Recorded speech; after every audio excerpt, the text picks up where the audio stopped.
So welcome back to my YouTube channel guys. मैं फिर से स्वागत करता हूं आपको अपने यूट्यूब चैनल पे। ठीक है, आज मैं आपको भारत के यवन राज्य के बारे में विस्तृत पूर्वक जानकारी दूंगा। ठीक है, और जैसे मौर्य साम्राज्य का जो पतन हुआ तो उसके बाद हमारे भारत में किस किस वंश का उदय हुआ, कौन कौन से वंश हमारे भारत में मुख्य रूप से आए, उनके बारे में विस्तार पूर्वक आपको बताऊंगा। ठीक है, सो वीडियो स्टार्ट करते हैं। क्वेश्चन देखिए, मौर्य साम्राज्य के पतन के बाद भारत में 4 विदेशी जो है आक्रमण हुए हैं। 4 विदेशी वंश का आक्रमण हुआ हमारे भारत में। देखो आपको बता दूं मैं, जो हमारे मौर्य वंश है लगभग 137 साल चला हमारे भारत में। 137 साल तक हमारे भारत में मौर्य वंश का शासन चला, और 137 साल में भागवत पुराण के अनुसार उसमें 10 राजा और वायु पुराण के अनुसार उसमें 9 राजा ने राज किया हमारे भारत के ऊपर। ठीक है, अब देखो जो 4 विदेशी जो आक्रमण कौन कौन से हुए थे। पहले हिंदू यूनान हुआ, ठीक है, दूसरा शक हुआ, और तीसरा पहलव हुआ, और चौथा कुषाण हुआ। ठीक है, आज मैं आपको जो है हिंदू यूनान, शक और पहलव के बारे में विस्तार पूर्वक जानकारी दूंगा, और मैं सिर्फ उसी क्वेश्चन को बताऊंगा जो हर बार पेपर में पूछे गए हैं। ठीक है, सो वीडियो स्टार्ट करते हैं। क्वेश्चन देखिए, हिंदू यूनान को इंडो ग्रीक, आपको बता दूं पहले मैं, हिंदू यूनान को इंडो ग्रीक और बैक्टीरिया के नाम से जाना जाता है। ये question very most important question है। जो है स्टूडेंट्स को कंफ्यूज करने के लिए एग्जामिनर ऐसे क्वेश्चन जो डाल देता है वो आपको पेपर में ऐसे डाल देगा कि जो है हिंदू यूनान को किस नाम से, या फिर ऐसे हिंदू यूनान नहीं डाल के वो इंडो ग्रीक डाल देगा। इंडो ग्रीक का आक्रमण कब हुआ था, बैक्टीरिया का आक्रमण कब हुआ था, ठीक है, ग्रीक का आक्रमण कब हुआ था। ये मतलब एक ही का चारों नाम है, ध्यान रखना, एक ही के ही चारों नाम है। हिंदू यूनान भी नाम है इनका, ग्रीक भी नाम है इनका, इंडो ग्रीक भी नाम है इनका, और बैक्टीरिया भी इन्हीं का नाम है। ठीक है, सो नेक्स्ट देखिए, आप इस चीज़ को ध्यान रखना। ठीक है, नेक्स्ट क्वेश्चन देखिए, हिंदू यूनान का पहला शासक डेमेट्रियस ने, हिंदू यूनान का पहला शासक कौन था, डेमेट्रियस, ये चीज़ ध्यान रखना। हिंदू यूनान का पहला शासक डेमेट्रियस ने भारत के ऊपर आक्रमण किया था। किसने, डेमेट्रियस ने। ठीक है, इसने भारत के ऊपर आक्रमण किया। नेक्स्ट क्वेश्चन देखिए, इसने भारत के ऊपर आक्रमण कर अफगानिस्तान, पंजाब और सिंध, उस वक्त हमारे ही भारत में सम्मिलित था। आपको बता दूं मैं, अफगानिस्तान हमारे भारत से 1914 में अलग हुआ, शिमला समझौता के तहत। ठीक है, और अब ये जो पंजाब है, आपको जो हरियाणा के साथ जो पंजाब आपको टच हुआ दिखाई देता है। आधा पंजाब हमारा पाकिस्तान के अंडर में चला गया, और आधा पंजाब हमारा भारत के अंडर, जो हमारा भारत का विभाजन हुआ था। ठीक है, और सिंध हमारा अभी पाकिस्तान के अंडर में आता है। ठीक है, तो उस वक्त पहले भारत का सारा क्षेत्र था। ठीक है, तो भारत के ऊपर जब उसने जो है डिमेट्रियस ने जब हमारे भारत के ऊपर आक्रमण किया था, तो अफगानिस्तान, पंजाब और सिंध के ऊपर उसने कब्जा कर लिया। कब्जा करके साकल को अपनी राजधानी बना ली। ये देखो आपको यहाँ पर दिखाई दे रहा होगा, साकल को उसने अपनी राजधानी बना ली। ठीक है, फिर क्या हुआ, नेक्स्ट देखिए, हिंदू यूनान में सबसे ताकतवर शासक मिनांडर हुआ। फिर उसके बाद जो है मिनांडर शासक हुआ। ये वही मिनांडर है जो मैंने आपको पढ़ाया था पीछे वाली वीडियो में, कि जो पुष्यमित्र शुंग के साथ इसके जो ये युद्ध करता है। लेकिन मिनांडर और पुष्यमित्र शुंग, जब इन दोनों की युद्ध होता है तो इसमें पुष्यमित्र शुंग जीत जाता है। ठीक है, पुष्यमित्र जो शुंग है वो ब्राह्मण साम्राज्य से संबंधित था। मैंने आपको सवाल पिछले वाली वीडियो में बताया था। ठीक है, और फिर देखिए नेक्स्ट देखना, मिनांडर और नागसेन कौन था, तो बौद्ध धर्म का बहुत बड़ा प्रवक्ता था। ठीक है, और इनके बीच मिनांडर और नागसेन के बीच प्रश्नोत्तर की जानकारी हमें, देखो इनके बीच वार्तालाप हुआ। ठीक है, मिनांडर का कहना था, अगर तुमने हमारे जो है प्रश्न, हमारे मन के जो प्रश्न है सही से उनका जवाब दे दिया तो हाँ मैं बौद्ध धर्म को धारण कर लूँगा। तो इनके बीच बहुत सारे प्रश्नोत्तर हुए थे। जो है मिनांडर ने नागसेन से बहुत सारे प्रश्नोत्तर पूछे थे। तो उन प्रश्नोत्तर की जानकारी हमें कहाँ से मिलती है, तो मिलिंदा पन्हो। कहाँ से मिलती है, मिलिंदा पन्हो से मिलती है। कहाँ से मिलती है, Milinda Panho. Very most important question ये वाला। ठीक है, मिलिंदा पन्हो से मिलती है। ठीक है, और फिर जब मतलब उससे सेटिस्फाई हो गए थे मिनांडर, तो मिनांडर ने फिर बौद्ध धर्म को अपना लिया था आगे चल के उसी वक्त। ठीक है, नेक्स्ट क्वेश्चन देखिए, हिंदू यूनान में सबसे पहले सोने के सिक्के जारी किए थे? आपको मैंने ये very very must important question है कि कौन से वंश ने सबसे पहले सोने के सिक्के जारी किए थे? तो जो है हिंदू यूनान ने या फिर बैक्टीरिया वंश, इंडो ग्रीक वंश या ग्रीक वंश, कुछ भी आ सकता है आपका ऑप्शन में। ये चारों एक ही वंश के नाम है, ध्यान रखना, ठीक है। और मैंने आपको पिछले वाली वीडियो में बताया था कि जो 7 महान वंश हैं उन्होंने जो 4 प्रकार सिक्के जारी किए थे। कौन कौन से सिक्के जारी किए थे?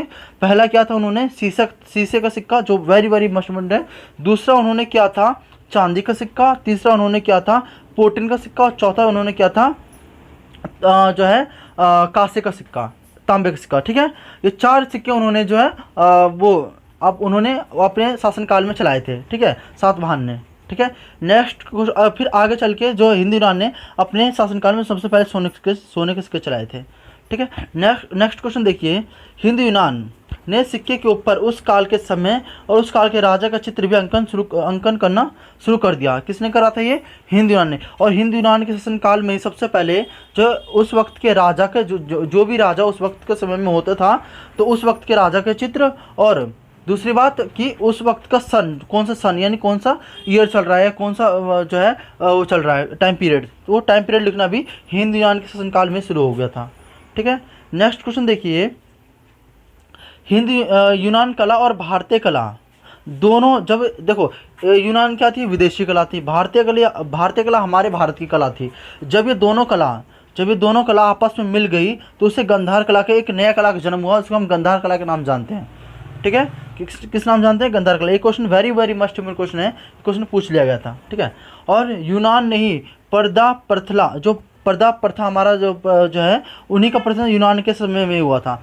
जो आज आपने देखा होगा कि जो स्त्रियां पर्दा लेती हैं, ठीक है, ये यूनान के शासनकाल से ही पर्दा प्रथा का आरंभ हुआ था, ठीक है। ये चीज़ ध्यान रखना, very very most important question है, ठीक है। नेक्स्ट देखिए, शक।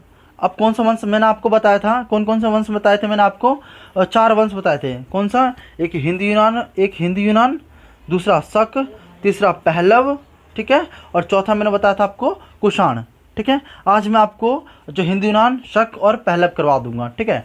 और कल के नेक्स्ट वीडियो में आपको जो है कुषाण करवाऊंगा, ठीक है। शक के बारे में देखिए, अब देखो जो यूनानियों के बाद शक भारत में आए, ठीक है। जब यूनानी के बाद कौन भारत में आए? हिंदू यूनानी के बाद तो शक भारत में आए। शक भारत में मध्य एशिया से चारागाह की खोज में आए थे।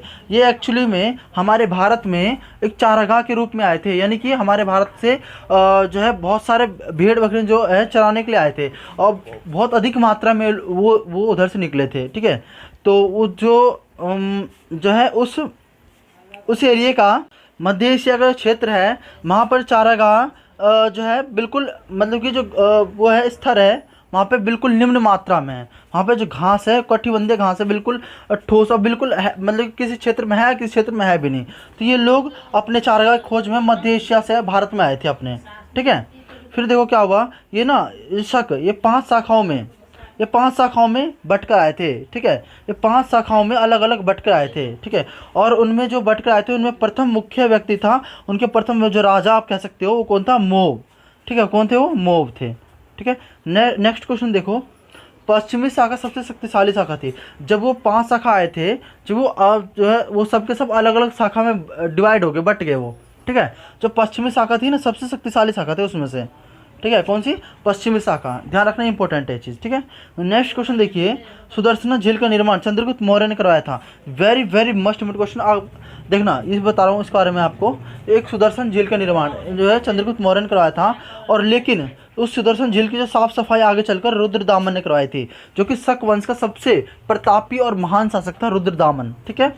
और इनको रुद्रदामन के बारे में बताऊँ मैं आपको, इनको संस्कृत का बहुत शौक था, संस्कृत भाषा का इन्हें बहुत शौक था, इसलिए इन्होंने संस्कृत में बहुत सारे इन्होंने जो है अभिलेख भी इनके अभी मिलते हैं, ठीक है। जो है सुदर्शन झील का निर्माण चंद्रगुप्त मौर्य ने करवाया था, लेकिन जो सुदर्शन झील की साफ सफाई रुद्रदामन ने की थी। किसने की थी? रुद्रदामन ने। इंपॉर्टेंट, ध्यान रखना, ठीक है। रुद्रदामन एक संस्कृत भाषा का प्रेमी था। मैंने अभी आपको बताया जो रुद्रदामन है संस्कृत भाषा का प्रेमी था अतः संस्कृत भाषा का पहला अभिलेख लिखने वाला रुद्रदामन ही था। Question very very most important question है। आप जो है प्रीवियस क्वेश्चन पेपर उठा के देख लेना, ये क्वेश्चन आपको मिल जाएगा कि जो है पहला संस्कृत भाषा का अभिलेख किसका मिलता है, तो रुद्रदामन का। कोई कौन से वंश संबंधित था, तो शक वंश से, ठीक है, ऐसे क्वेश्चन आता है। तो अभिलेख का नाम था जूनागढ़ अभिलेख। क्या नाम था अभिलेख का? जूनागढ़ अभिलेख, जो कि रुद्रदामन का अभिलेख मिलता है, ठीक है, अभिलेख का नाम भी पूछ लिया जाता है। नेक्स्ट क्वेश्चन देखिए, शक राजा अपने आप को क्षत्रप कहते थे। क्या कहते थे? क्षत्रप, ठीक है, शक राजा अपने आप को क्या कहते थे? क्षत्रप कहते थे। नेक्स्ट क्वेश्चन देखिए, 58 ईसा पूर्व में एक स्थानीय राजा ने शकों को पराजित किया और अपने आप को विक्रमादित्य के जो है नाम से प्रसिद्ध कर लिया। एक्चुअली में क्या हुआ कि एक स्थानीय राजा ने, आप बोल सकते हो छोटे मोटे राजा ने, ठीक है, शक के ऊपर आक्रमण कर दिया, ठीक है, और आक्रमण करके शकों को परास्त कर दिया। जब उस राजा ने जो उसको परास्त कर दिया तो उसको जो है विक्रमादित्य की उपाधि धारण कर ली उस राजा ने, स्थानीय राजा ने, ठीक है, और फिर वह वहीं से उन्होंने विक्रम पंचांग कैलेंडर की जो शुरुआत कर दी, ठीक है, विक्रम पंचांग कैलेंडर। ये कैलेंडर बहुत इंपॉर्टेंट है। कब स्टार्ट हुआ? 58 ईसा पूर्व में, ठीक है, ये भी ध्यान रखना। ये बहुत ज़्यादा इंपॉर्टेंट क्वेश्चन है, इसलिए मैंने आपको इसमें कवर करवा दिया है, ठीक है। नेक्स्ट क्वेश्चन देखिए, शक का सबसे प्रतापी राजा रुद्रदामन थे। ये भी मैंने आपको तुरंत बताया, ठीक है। शक के बाद पहला भारत में आए, ठीक है, शक के बाद कौन भारत में आए? पहला, ठीक है। मैंने आपको तीसरा वंश बताया ना अभी, पहला कौन सा? हिंदुरान, दूसरा शक, तीसरा पहलव, चौथा कुषाण, ठीक है। तो जो है शक के बाद कौन आए? पहलव आए, ठीक है, पहला भारत में आए। अब पहलव ने अपनी राजधानी तक्षशिला को बनाया, ठीक है, पहलव ने अपनी राजधानी किससे बनाया? तक्षशिला को। ये आपको एक चीज़ बता दूं, जो पहलव में सबसे शक्तिशाली राजा था वो था गोडो फर्निस। कौन था वो? गोडो फर्निस। मैं आपको थोड़ा लिख के बता देता हूँ, कौन था वो? गोडो फर्निस, ठीक है, गोडो फर्निस सबसे शक्तिशाली था पहलव वंश का। पहलव वंश के बारे में ज़्यादा पूछा नहीं जाता, इसलिए मैंने ज़्यादा क्वेश्चन नहीं डाले। इसमें से ये आपसे ये पूछ ज़्यादा एक क्वेश्चन आएगा कि पहलव वंश सबसे प्रतापी राजा कौन था, तो गोडो फर्निस था, बस, ठीक है। कल मैं आपको कुषाण वंश विस्तार रूप से करवाऊंगा, ठीक है। उसके एक भी क्वेश्चन आपको जिसमें वही कुषाण वंश है ये, जिसमें कनिष्क का राज रहता है, और कनिष्क राज में जो अपना भारत बहुत ज़्यादा प्रसिद्धि पर चला गया था, उसके बारे में कल मैं आपको डिटेल से बताऊंगा, ठीक है। सो गाइस, अगर वीडियो पसंद आई हो तो लाइक शेयर सब्सक्राइब करना बिल्कुल ना भूलें। Thank you for watching.